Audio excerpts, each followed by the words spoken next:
एक football team तभी जीतती है जब हर एक प्लेयर अपना रूल समझे और रूल्स को फॉलो करे। वैसे ही होता है एक ऑर्गेनाइजेशन में। तो चलिए आज जानते हैं हेनरी फ्योल के दिए गए 14 गोल्डन रूल्स जिससे एक मैनेजमेंट स्मार्ट और इफेक्टिव बनता है। हेलो, मेरा नाम है Arya Dubey and welcome to फ्रीके एजुकेशन। आज हम इस वीडियो में जानेंगे वो 14 प्रिंसिपल्स मैनेजमेंट जो कि हेनरी फ्योल ने दिए हैं।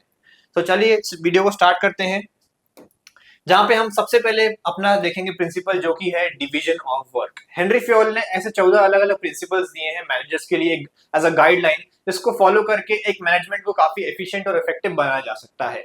हम एक एक जो प्रिंसिपल है उसके बारे में समझेंगे और ये जानेंगे क्या उनकी एडवांटेज और डिसएडवांटेज होते हैं। सबसे पहला, division of work. It refers to dividing the work into different individuals. Fayol recommended that work of all kind must be divided and allocated as per competence, qualification and experience of individual। तो जैसे कि नाम suggest करता है division of work, पहला principal जो Fayol ने दिया है, वहां पे फ्योल कहता है कि आपको जो काम है उसको बांट देना चाहिए अलग अलग लोगों में। यानी कि जो काम है वो डिवाइड होना चाहिए और एलोकेट करना चाहिए किस बेसिस पे? कॉम्पिटेंस, क्वालिफिकेशन और एक्सपीरियंस ऑफ इंडिविजुअल्स में, है ना। जैसे कि अगर कोई काम है उस काम में अलग अलग लोगों की स्पेशलाइजेशन चाहिए होती है, राइट। जैसे अगर हो सकता है कि एक फर्नीचर बनाना है तो जो वुड कटिंग है वो किसी और इंसान से करी जाए, उसकी जो फिनिशिंग है वो किसी और इंसान से करी जाए, उसकी जो पॉलिशिंग है वो किसी और से करी जाए, यानी कि उन लोगों से करी जाए जो उस चीज में कॉम्पिटेंट है, क्वालिफाइड और एक्सपीरियंस्ड है। यानी कि काम को इस तरीके से बांटा जाए। According to Fayol, division of work intends to produce more and better work for the same effort. यानी कि फ्योल के अकॉर्डिंग क्या है, डिवीजन ऑफ वर्क प्रिंसिपल जो है उससे हम ज्यादा प्रोड्यूस करते हैं जो उसका इंटेंशन होता है और बेटर करते हैं, जिससे कि जो क्वालिटी ऑफ वर्क है बढ़ जाता है। सबसे अगर इसे बात करें सबसे बड़े एडवांटेज की, तो वो है specialization is the most efficient way to use the human efforts. यानी कि जो डिवीजन ऑफ वर्क प्रिंसिपल है वो स्पेशलाइजेशन को जो है वो इंप्रूव करता है। जैसे कि आप देख सकते हैं कि अगर एक इंसान को एक काम दिया गया तो उस काम को फिर बांटा जाए, डिस्ट्रीब्यूट करा जाए, यानी कि वो काम को बांट के 3 में करा जाए और जो 3 कर रहे हैं फिर उनको और 3 में बांट दिया जाए, जिससे कि जो काम है उसमें एक क्वालिटी ऑफ वर्क नजर आए और उस काम में स्पेशलाइजेशन भी नजर आए। एग्जाम्पल के तौर पे हम देखते हैं, for example a bank has several operation like collection and payment of cash, issue of chequebooks etcetera. यानी कि बैंक में काफी सारे काम होते हैं और ये सारी की सारी एक्टिविटीज जो है इनको बांटा जाता है लोगों में, divided and allocated to a different person in the bank. This method of doing work also improve their efficiency and makes them experts in their field. यानी कि काम को बांटने से काम उन लोगों के लिए आसान तो होता ही होता है, लेकिन वो काम में वो और ज्यादा अच्छी तरीके से फिर क्वालिटी दिखाते हैं, उस काम में और ज्यादा माहिरता दिखाते हैं, जिससे क्या होता है उनकी एफिशिएंसी भी बढ़ जाती है और वो उस फील्ड में एक्सपर्ट भी बन जाते हैं, राइट। फिर नेक्स्ट प्रिंसिपल पे आते हैं जो कि है authority and responsibility. According to this principle there should be a proper balance between authority and responsibility. यानी कि फ्योल कहने का मतलब है कि ऑर्गेनाइजेशन में एक बैलेंस होना चाहिए बराबर, किन दो चीजों के बीच में? अथॉरिटी के बीच में और रिस्पॉन्सिबिलिटी के बीच में। अब यहाँ पे हम एक एक करके मीनिंग जाते हैं। अथॉरिटी का मतलब क्या होता है? Authority is the duty which a subordinate is expected to perform. Authority and responsibility go hand in hand. यानी कि यहाँ पे अगर दो जो वर्ड बोले गए हैं, अथॉरिटी और रिस्पॉन्सिबिलिटी, तो यहाँ पे बोला है कि अगर कोई एम्प्लॉय है तो उसको अथॉरिटी और रिस्पॉन्सिबिलिटी दोनों बराबर तरीके से प्रोवाइड करी जाए। यानी अथॉरिटी यहाँ पे हो जाएगा हमारा उसकी पावर टू टेक डिसीजन और रिस्पॉन्सिबिलिटी हो जाएगी उसकी obligation to perform a duty, right. यानी कि आपके कुछ काम मैंने आपको दिया करने को तो वो आपकी रिस्पॉन्सिबिलिटी है, उस काम करने के लिए मैंने आपको डिसीजन मेकिंग पावर दी तो वो आपकी वो अथॉरिटी है। तो फ्योल का यहाँ पे कहना है कि ऑर्गेनाइजेशन में एक सबऑर्डिनेट को जो अथॉरिटी और रिस्पॉन्सिबिलिटी है वो दोनों ही एक बैलेंस्ड वे में प्रोवाइड करी जाए। Authority without responsibility leads to irresponsible behavior, while responsibility without authority will make a person ineffective। यानी कि अगर हम बात करें कि सिर्फ अगर अथॉरिटी दे दी जाए किसी एक इंसान को, यानी कि उसको डिसीजन लेने की पावर दे दी जाए, लेकिन उसे कोई रिस्पॉन्सिबिलिटी ना दे, कोई काम ना दे, तो वो क्या करेगा? वो उसका इररिस्पॉन्सिबल इस्तेमाल करेगा, यानी कि उसका मिसयूज करेगा अपनी पावर का। और वहां पे अगर हम किसी एम्प्लॉय को रिस्पॉन्सिबिलिटी दे देते हैं कि आपको कुछ काम करना है, लेकिन हमने उसे डिसीजन लेने की कोई पावर नहीं दी है, तो उससे क्या होगा? उससे वो कोई काम नहीं कर पाएगा और पर्सन ओवरऑल वो इनइफेक्टिव हो जाएगा। एग्जांपल के तौर पे, if a foreman is given the responsibility to produce 50 units per day, यानी कि फोरमैन है उसको हमने रिस्पांसिबिलिटी दी है, काम की जवाबदारी दी है कि वो 50 यूनिट हर एक दिन बना के दे, तो उसको फिर हमें उतनी अथॉरिटी भी देना जरूरी है। Then he must be given the required authority to achieve this target. यानी कि इसकी चीज की अथॉरिटी भी उसको हमें देनी चाहिए कि वो यहाँ पे डिसीजन कुछ अपने खुद से ले सके। If he is not given authority to draw raw material from the store then he can not be blame. यानी कि एग्जांपल के तौर पे अगर उसको हमने ये अथॉरिटी नहीं दी, मतलब हमने उसको तरह से पावर ही नहीं दी है अगर हमने उसे वो पावर ही नहीं दी कि वो रॉ मटेरियल को ड्रॉ कर सके दुकान से, तो फिर वो काम भी नहीं कर पाएगा और फिर उसको ब्लेम भी नहीं किया जा सकता है। तो आप जैसे यहाँ पे देख सकते हैं कि अगर एक मैनेजर है, वो सबॉर्डिनेट को दो चीजें बराबर से दे, जो कि एक रिस्पॉन्सिबिलिटी और अथॉरिटी। जब मैनेजर एक सबॉर्डिनेट को दोनों रिस्पॉन्सिबिलिटी और अथॉरिटी बराबर एक बैलेंस में देता है, तभी जाके वो सबॉर्डिनेट जो है वो अकाउंटेबिलिटी यानी कि एक अकाउंटेबल बनता है। यानी कि अगर आप काम के लिए किसी को जवाबदार ठहरा रहे हो, तो तभी ठहरा सकते हो जब आपने उसको बराबर से रिस्पॉन्सिबिलिटी और अथॉरिटी भी दी। फॉर एग्जाम्पल, मैंने आपको कुछ काम करने को दिया, बोला कि आप ये काम कर दीजिए, लेकिन मैंने आपको कोई पावर नहीं दी उस काम के ऊपर, तो फिर आप अकाउंटेबल भी नहीं होंगे, क्योंकि आप एट द एंड बोलेंगे कि हमारे पास डिसीजन मेकिंग पावर ही नहीं थी। तो एक सबॉर्डिनेट जो है वो अकाउंटेबल तभी होता है जब उसको रिस्पॉन्सिबिलिटी और अथॉरिटी दोनों बराबर तरीके से दी गई हो। Next is discipline. Discipline refer to the obedience to the rules and regulation of the organization. Discipline require good supervision at all level of management. यानी कि यहाँ पे डिसिप्लिन का मतलब क्या है? यहाँ पे मतलब है कि एक ऑर्गेनाइजेशन के जो भी रूल्स एंड रेगुलेशन है उनका अच्छी तरीके से पालन किया जाए। डिसिप्लिन जो है उसके लिए अच्छी सुपरविजन की जरूरत है हर एक लेवल ऑफ मैनेजमेंट पे, यानी टॉप, मिडिल और लोअर। यहाँ पे आपको अच्छे तरीके से सुपरवाइज करना जरूरी है। According to Fayol, good supervision at all level, clear and fair rules and a built in system of penalties will help to maintain discipline. यानी कि फेओल के अकॉर्डिंग अगर एक अच्छा सुपरविजन मेंटेन किया जाए जो कि क्लियर एंड फेयर हो, यानी कि सबके लिए बराबर हो, अच्छे से रूल्स हो उसमें, और एक बिल्ट इन सिस्टम हो पेनल्टीज का कि अगर आपने वो फॉलो नहीं करा तो आपको पेनलाइज भी करा जाएगा, तो उससे एक अच्छी तरीके से ऑर्गेनाइजेशन में डिसिप्लिन मेंटेन किया जा सकता है। It is a must for all level of management. यानी कि यहाँ पे सबके लिए एप्लीकेबल है, ऐसा नहीं है कि सिर्फ लोअर लेवल के लिए हो या मिडिल लेवल के लिए हो, बल्कि सारे लेवल ऑफ मैनेजमेंट के लिए डिसिप्लिन फॉलो करना बहुत जरूरी है। एग्जाम्पल के तौर पे, employees must be disciplined to work effectively and efficiently to meet their promises of bonuses, increment and promotion. यानी कि एम्प्लॉइज को अच्छी तरीके से कहीं ना कहीं एक तरीके से पता होना चाहिए कि अगर वो अपना काम अच्छी तरीके से करेंगे, जो भी उनके काम है, जो भी उनकी ड्यूटीज उनको परफॉर्म करेंगे, तो उनको बोनसेस, इंक्रीमेंट और प्रमोशंस भी मिलेंगे। It smoothness systematises the functioning of an organisation by providing better relation between management and employees. और कहीं ना कहीं जो ऑर्गेनाइजेशन है उसके सारी फंक्शनिंग को भी काफी कहीं ना कहीं स्मूथ कर देता है, जिससे क्या होता है, ओवरऑल एक मैनेजमेंट और एम्प्लॉयज के बीच में एक अच्छा रिलेशन जो है वो क्रिएट होता है। आप डिसिप्लिन को और ले सकते हैं कि अगर आप टाइम से लेट आते हैं तो आपको पिनलाइज करा जाएगा, और ये जो मैनेजमेंट का रूल है ये कहीं ना कहीं हर किसी के एम्प्लॉय के लिए अप्लाई होता है। तो यहाँ पे फॉलो कहने का मतलब यही है कि डिसिप्लिन जो है एक ऑर्गेनाइजेशन का वो फॉलो होना चाहिए, जो भी रूल्स एंड रेगुलेशंस है वो फॉलो होने चाहिए और सबके लिए वो बराबर होने चाहिए। नेक्स्ट है फिर आपका unity of command. According to this principle, each subordinate should receive orders and be accountable to only the superior. यानी कि इस प्रिंसिपल के अकॉर्डिंग क्या है कि हर एक सबऑर्डिनेट जो है, सबऑर्डिनेट यानी कौन, जो किसी एक सुपीरियर यानी कि किसी के अंडर में काम कर रहा है सबऑर्डिनेट, वो जो ऑर्डर जो भी ले रहा है वो एक ही सुपीरियर से ले, यानी जो भी उसके ऑर्डर्स हैं, जो भी उसको काम करने के लिए जो भी कमांड्स दी जा रहे हैं, वो सिर्फ और सिर्फ किससे ले, एक ही सुपीरियर से ले। No person can serve several masters at the same time. यानी कि फ्योल ने यहाँ पे बोला गया है कि यहाँ पे कैसा बोला गया है कि एक इंसान काफी सारे लोगों से एक समय पे कमांड्स नहीं ले सकता, यानी कि नो पर्सन कैन सर्व, यानी वो सर्व नहीं कर सकता काफी सारे मास्टर्स को एक ही समय पे। If an employee get order from two superior at the same time, then the principle of unity of command is violated and he will find very difficult to decide who he has to obey first. यानी कि अगर कोई employ है और उसको दो अलग अलग सुपीरियर्स अलग अलग काम करने को बोल रहे हैं एक ही समय पे, तो वो एम्प्लॉय जो है वो कंफ्यूज हो जाएगा और समझ में नहीं आएगा कि किसका काम पहले करा जाए, और यहाँ पे कहीं ना कहीं जो principle of unity of command है ये वायलेट होता है। So to avoid confusion, employee should receive on order from one superior only. यानी कि इसके लिए एक कंफ्यूजन अवॉइड करने के लिए फेओल ने कहा है कि जो भी एम्प्लॉय है उनको सिर्फ एक ही सुपीरियर से ऑर्डर लेने चाहिए। For example, if there is sales person who is asked to clinch a deal with a buyer and he is allowed to give a 12% discount by marketing the manager by the marketing manager, but the finance department tells him not to offer more than 6% discount. In this case, there is no unity of command which will lead to a confusion and delay, है ना। जैसे कि यहाँ बताया गया है कि एक सेल्स पर्सन है, उसको यहाँ पे परमिशन दी गई है उसके मार्केटिंग मैनेजर के द्वारा कि आप 12% का डिस्काउंट जो है उतना तक दे सकते हैं, पर वहीं पे फिर फाइनेंस मैनेजर आता है और बोलता है उसे कि नहीं, आप सिर्फ 6% डिस्काउंट दे सकते हैं। तो आप देख सकते हैं कि यहाँ पे किस तरीके से उसको दो अलग अलग सुपीरियर से अलग अलग कमांड्स मिले और अब उसको समझ में नहीं आ रहा वो क्या करे। इससे कंफ्यूजन और केओस क्रिएट होता है ऑर्गेनाइजेशन के अंदर।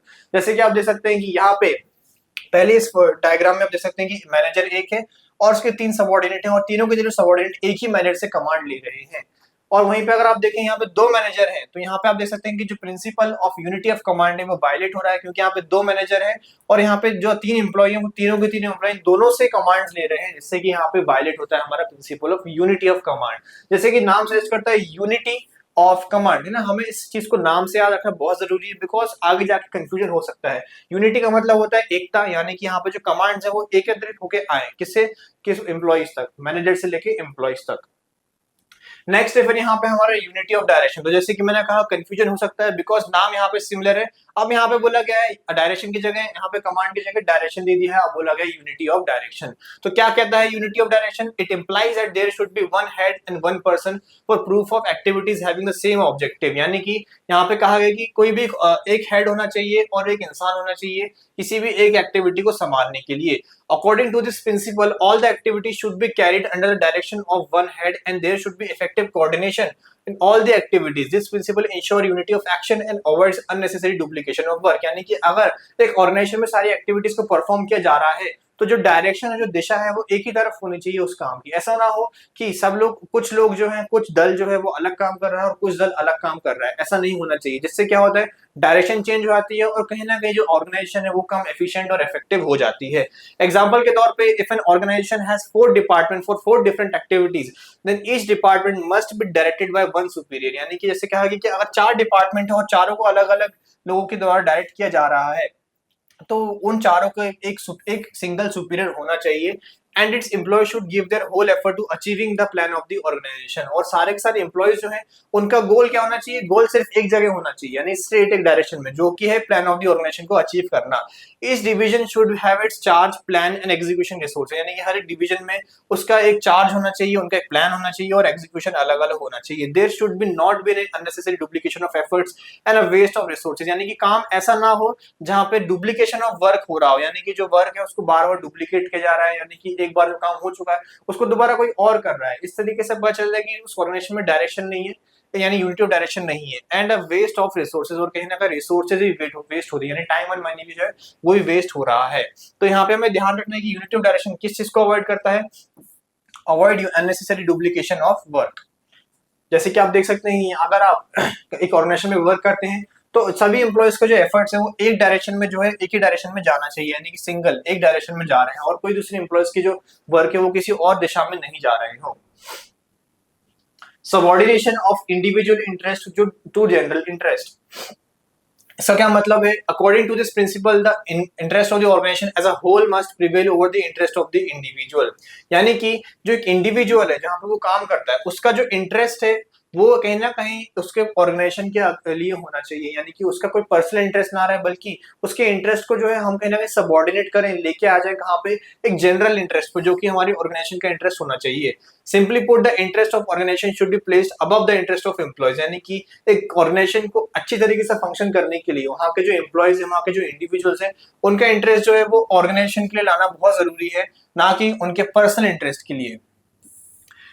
It is the duty of the manager to reconcile them, और ये ड्यूटी होती है किसकी, मैनेजर की, कि वहां पे जो एम्प्लॉय जो काम कर रहा है उसका इंटरेस्ट सिर्फ खुद तक ना रहे, बल्कि वो ऑर्गेनाइजेशन के भी बारे में सोचे। If reconciliation is impossible then general interest must supersede individual interest. यानी कि रिकंसिलिएशन अगर पॉसिबल नहीं है तो ऐसा कोई जनरल इंटरेस्ट होना चाहिए जिससे कि कोई भी इंडिविजुअल इंटरेस्ट उसके सामने ना आ सके। A manager must sacrifice his interest, manager can achieve their objective when the organization recovers from the financial crisis. और मैनेजर जो है वो अपने ऑब्जेक्टिव रिकवर कर सकता है जब ऑर्गेनाइजेशन एक फाइनेंशियल क्राइसिस से गुजर रही हो। एग्जांपल के तौर पे, there is a company that wants maximum output from its employees by providing less salary. There are employees on the other hand who want to get the maximum salary while working the least. यानी कि एक organisation, एक company है, वो चाहती है कि उसको मैक्सिमम आउटपुट मिले अपने एम्प्लॉयज से, पर वो सैलरी जो है कम प्रोवाइड कर रही है। अब यहाँ पे कुछ एम्प्लॉयज ऐसे होंगे जरूर जो लोग कहीं ना कहीं चाहते हैं कि हम कम से कम काम करें और ज्यादा से ज्यादा सैलरी जो है वो ले लें, राइट। तो ऐसे इंटरेस्ट को हम क्या बोलते हैं, इंडिविजुअल इंटरेस्ट। जो एम्प्लॉयज है वो कहीं ना कहीं अपने बारे में सोच रहे हैं और जो फर्म ऑर्गेनाइजेशन है उसके बारे में नहीं सोच रहे हैं।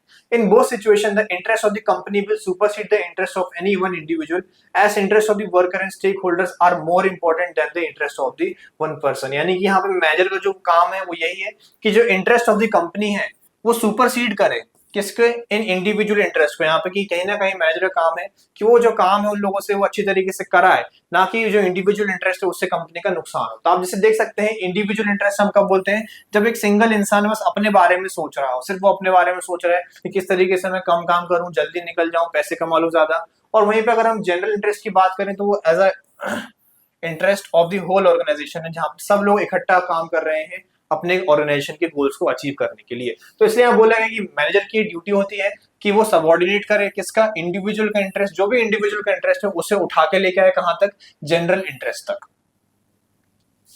Remuneration of employees, according to this principle remuneration should be fair and satisfactory to both employees and the organization. यानी कि इस प्रिंसिपल के क्या मतलब है, रेम्यूनरेशन जो है एम्प्लॉइज का, यानी कि जो भी हम पेमेंट करते हैं एम्प्लॉइज को वो कैसी होनी चाहिए, वो फेयर एंड सेटिस्फैक्टरी होनी चाहिए। This principle leads to harmonious relation in the organisation, और इससे क्या होता है, जो ऑर्गेनाइजेशन है उसके अंदर एक हार्मोनियस रिलेशन बनता है।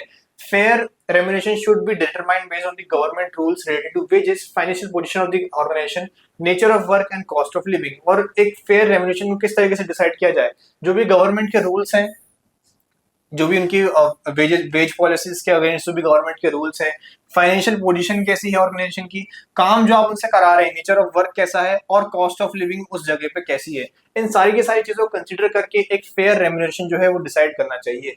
Employees should be paid reasonable wages for the services which should provide them with a moderate standard of living, और एम्प्लॉइज को जो है एक रीजनेबल अमाउंट जो है पे करना चाहिए उनकी सर्विसेज के लिए, जिससे कि वो एक अच्छे स्टैंडर्ड ऑफ लिविंग अफोर्ड कर सकें।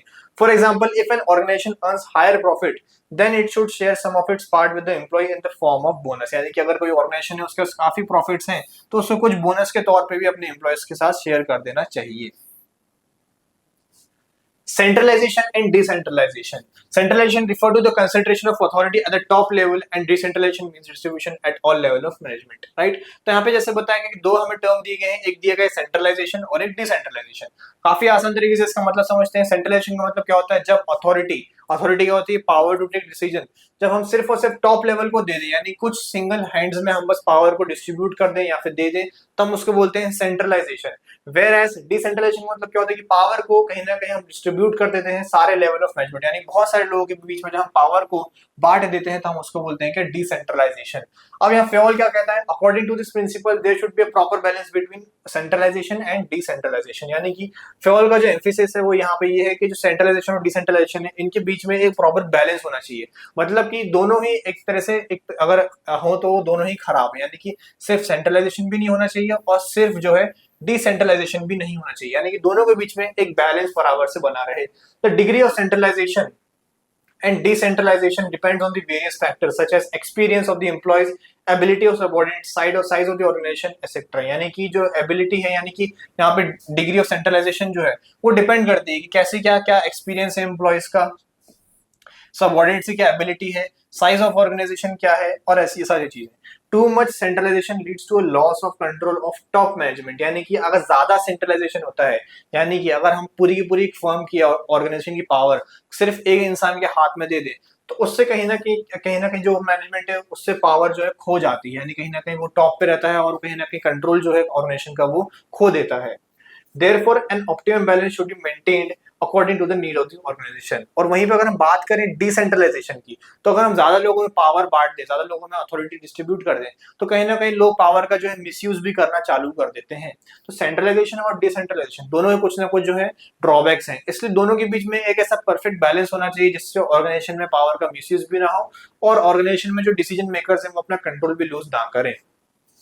For example, authority to take vital decision must be given to top management, whereas authority related to operational activities must be given to the middle and lower level। यानी कि अगर authority हम जो है दे दें किसको, टॉप लेवल को, जहां पे वाइटल डिसीजंस लेने हो, वाइटल डिसीजंस यानी कि जो बहुत इंपॉर्टेंट डिसीजन होते हो कि शायद हो सकता है कंपनी को कुछ पैसा इन्वेस्ट करना हो या कंपनी को कुछ पैसा फाइनेंस कराना हो, बड़ी जगह से फंडिंग करनी हो या फिर कोई बड़ा एसेट परचेस करना हो, तो ऐसे वाइटल डिसीजंस के लिए हम अथॉरिटी दे सकते हैं टॉप लेवल को। और वहीं पे अगर हम बात करें अथॉरिटी की ऑपरेशनल एक्टिविटीज हो गई, तो वो जैसे ऑपरेशनल एक्टिविटीज जो छोटी मोटी चीजें हो गई उसकी हम अथॉरिटी प्रोवाइड कर देंगे इसको मिडिल लेवल ऑफ मैनेजमेंट को। तो इस तरीके से जो सेंट्रलाइजेशन और डिसेंट्रलाइजेशन है उसके बीच में एक बैलेंस जो है उसे क्रिएट किया जा सकता है। फिर हम बात करते हैं स्केलर चेन की।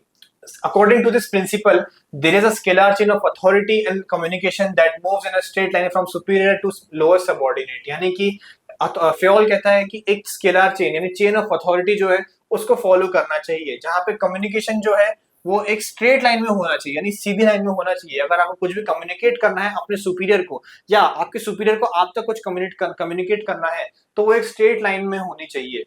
Henry Fayol permitted a shortcut of chain in case of urgency known as gangplank, है ना। तो जैसे हेनरी फ्योल है उसने एक शॉर्टकट भी दिया है यहाँ पे कि अगर कभी अर्जेंसी हो किसी भी कमांड को या किसी भी कम्युनिकेशन को कम्युनिकेट करने की, तो उस चीज को हम बोलते हैं क्या, गैंगप्लैंक।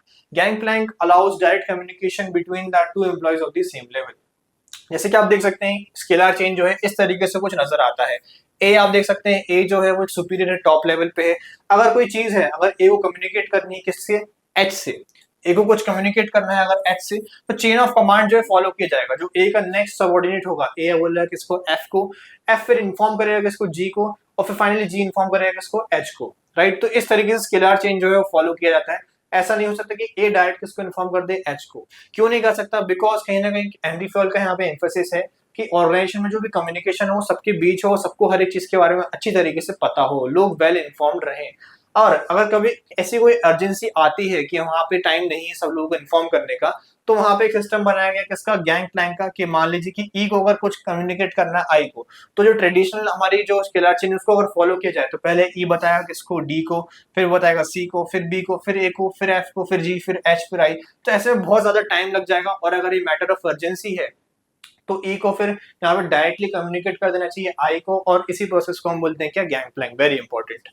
For example E wants to communicate with I for some important work, है राइट। तो जैसे सकते हैं ई को आई से अगर कुछ कम्युनिकेट करना है तो message should orderly move from E to D, यानी कि ऑर्डर में मूव करना चाहिए मैसेज को, ई से लेके डी तक, देन सी टू बी, फिर ऐसे करके आप देख सकते हैं पूरे की पूरी जो चेन है उसमें काम करना चाहिए। This will take lots of time, so to avoid delay in this work, Fayol suggested the concept of gangplank. In this concept, E can communicate directly with I on an urgent matter, है ना। तो यहीं पे जो concept of gangplank है वो आता है, और इस केस में E जो है directly I को communicate कर सकता है।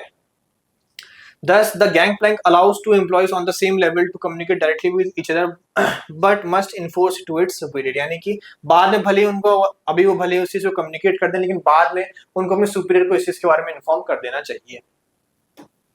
नेक्स्ट पर आता है प्रिंसिपल ऑफ ऑर्डर या फिर सिंपली ऑर्डर। इसका क्या मतलब है, right thing at right place at right time, है ना। तो हम ऑर्डर का मतलब समझते हैं कोई कमांड देना, है ना, किसी को कुछ बताना, आदेश देना, तो वैसा ऑर्डर नहीं है यहाँ पे। और इसे हमें कंफ्यूज नहीं करना है यूनिटी ऑफ कमांड के साथ। तो ऑर्डर का मतलब क्या है कि हर एक चीज की एक सही जगह होनी चाहिए, राइट थिंग, सही चीज सही जगह पे और सही समय पे होनी चाहिए। Very simple. According to this principle there should be a proper place for everything and everyone, यानी कि हर एक चीज की, हर एक इंसान की और हर एक चीज की एक सही जगह होनी चाहिए।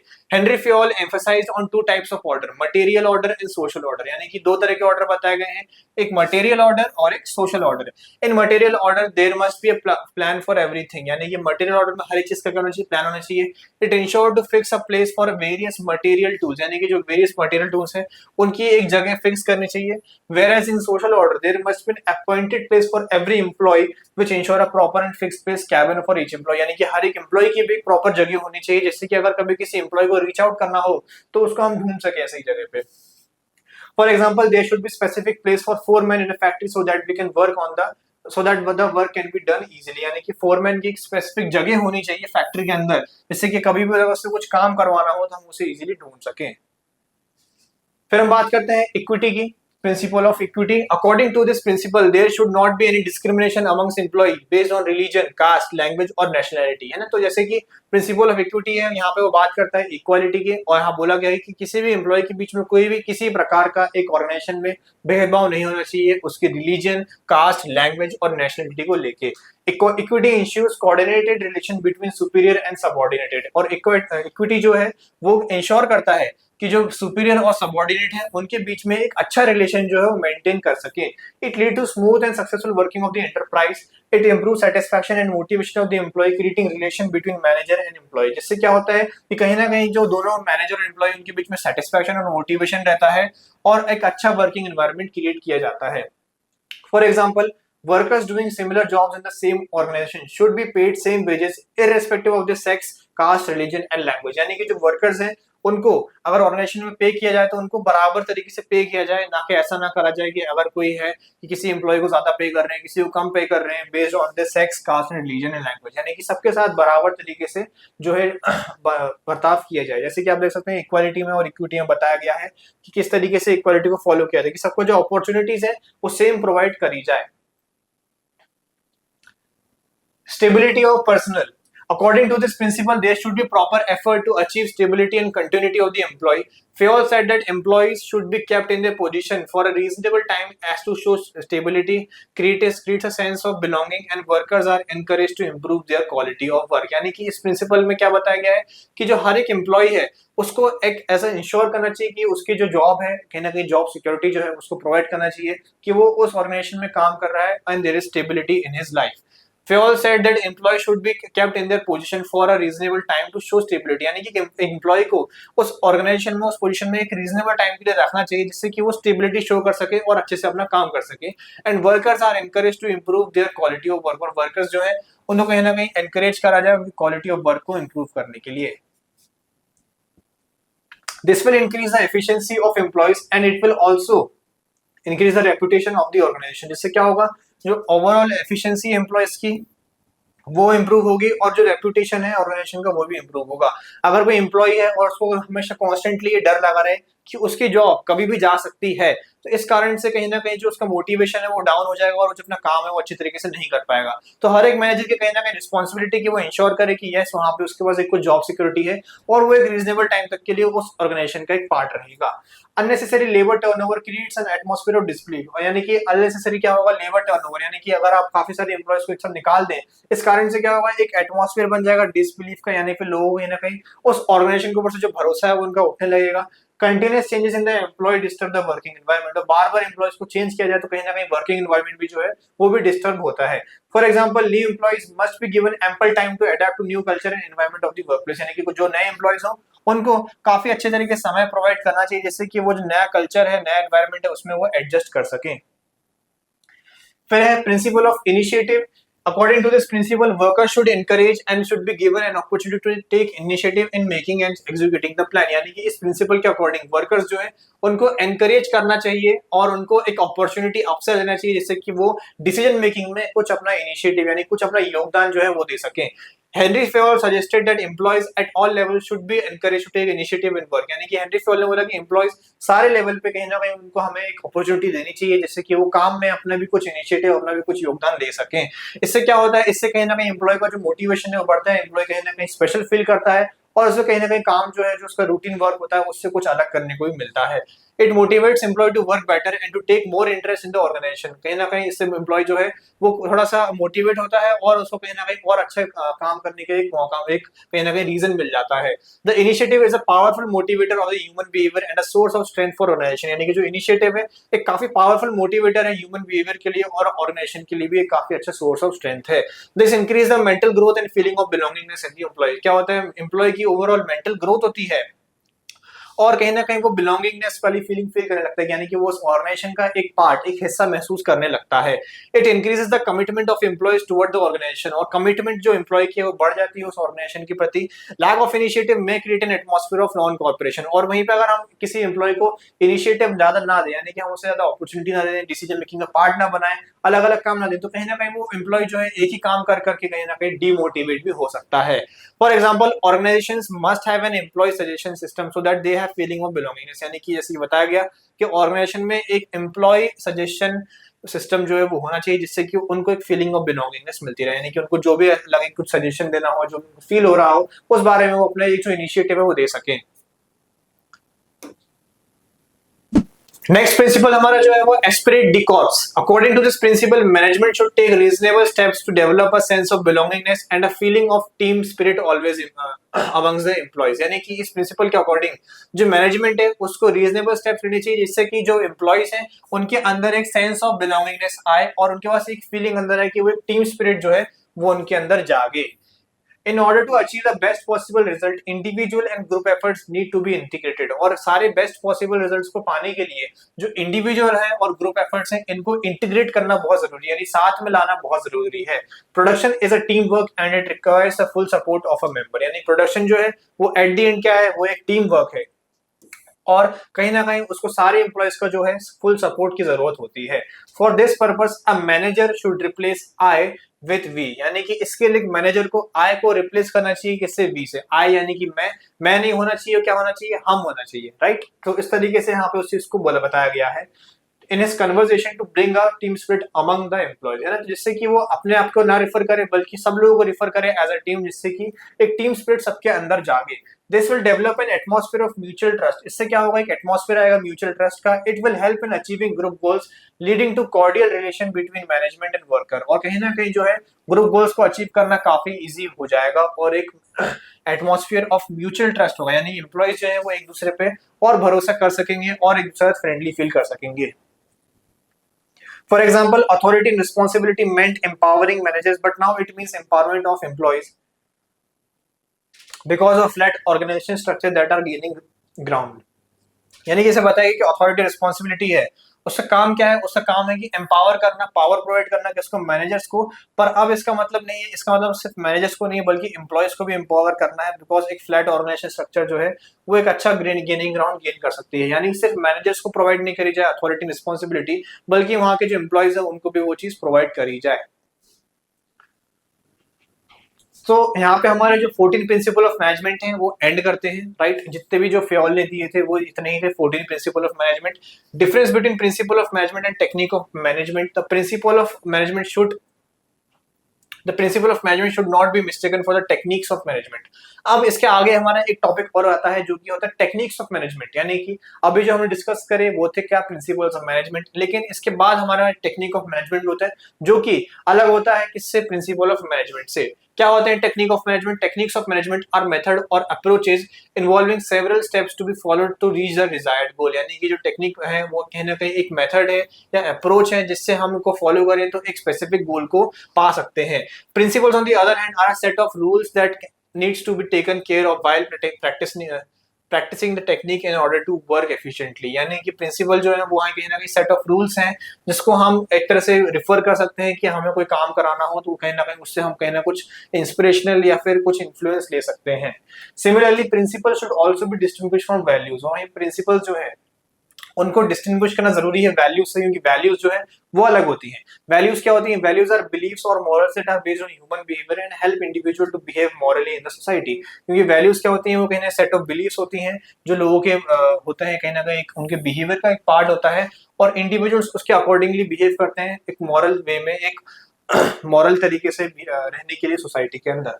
On the other hand principles are formed on the basis of work situation. और ये प्रिंसिपल्स जो है वो अलग है वैल्यूज से, बिकॉज वो वर्क सिचुएशन के ही बारे में बात करते हैं।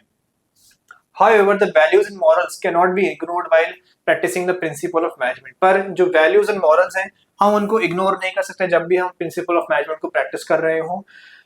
It has to fulfil all kinds of responsibility whether they are social और एथिकल। क्योंकि एट द एंड जो प्रिंसिपल ऑफ मैनेजमेंट है उसको सारी तरह की रिस्पॉन्सिबिलिटीज फुलफिल करनी होती हैं, चाहे वो सोशल हो या एथिकल हो। फेल के 14 प्रिंसिपल जो हैं वो एक रोड मैप की तरह है जो एक ऑर्गेनाइजेशन को फेलियर से सक्सेस की ओर ले जाती है और केओस से क्लैरिटी की ओर। इनको देखें, जानें और इनके बीच का डिफरेंस अच्छी तरीके से समझें। अगर आपको मेरा ये वीडियो पसंद आया हो तो आप इस वीडियो को लाइक शेयर सब्सक्राइब करना ना भूलें और मेरे ऐसी और वीडियो देखने के लिए आज ही डाउनलोड करें फ्यूक एजुकेशन ऐप को। Thank you.